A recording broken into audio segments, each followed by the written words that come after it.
Hello, Joe and Cheerio here.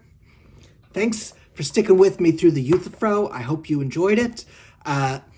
Next reading is Book 2 of Plato's Republic. Now, let me give you some background here. Plato's Republic is the work about the nature of justice. If Euthyphro is about piety, Republic is about justice. Now, it's ultimately about how to be a just person. It's about being the just individual. But it ends up, right? Socrates needs to give you an account of justice in the state because it's easier. It's easier to look at it in the big picture. But Plato is committed to the view that justice is the same everywhere it appears. All right, so the just person, the just state, if there were such a thing, the just law, the just result, all these things are the same justice appearing in different places. All right, so when we want to know what the just individual is like, it can be easier to look at justice in the state. So that's what he's doing. Now, in Book 1, which, if you've got the time, is worth a read, Socrates argues against Thrasymachus. Thrasymachus argues that justice ought to be properly defined as the advantage of the stronger. Justice is all about power for Thrasymachus. Those with power make the rules, right? Those with power are just. Thrasymachus is not very bright. He's not able to argue this very well.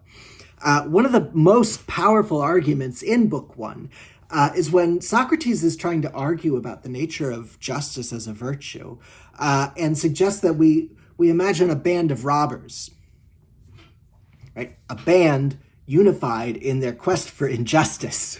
The band of robbers has to have justice among themselves. So you believe that, P?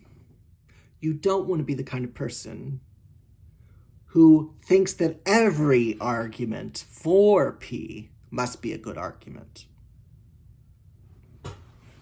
If you're wondering about people in your religious community, ask them what their least favorite argument for the existence of God is. Ask them which one they think is just garbage. You only need one powerful argument to be really convincing, right? People who think that any argument for their position must be a good argument, right? Why can't you separate the position from the reasoning, right? Just because you think it's a good position doesn't mean every piece of reasoning leading to it is a good piece of reasoning. So we want to think about, why should we be good? Why is it valuable to be just, right? Is it only because of rewards? Rewards in this life, rewards in the next life? Are there really good reasons?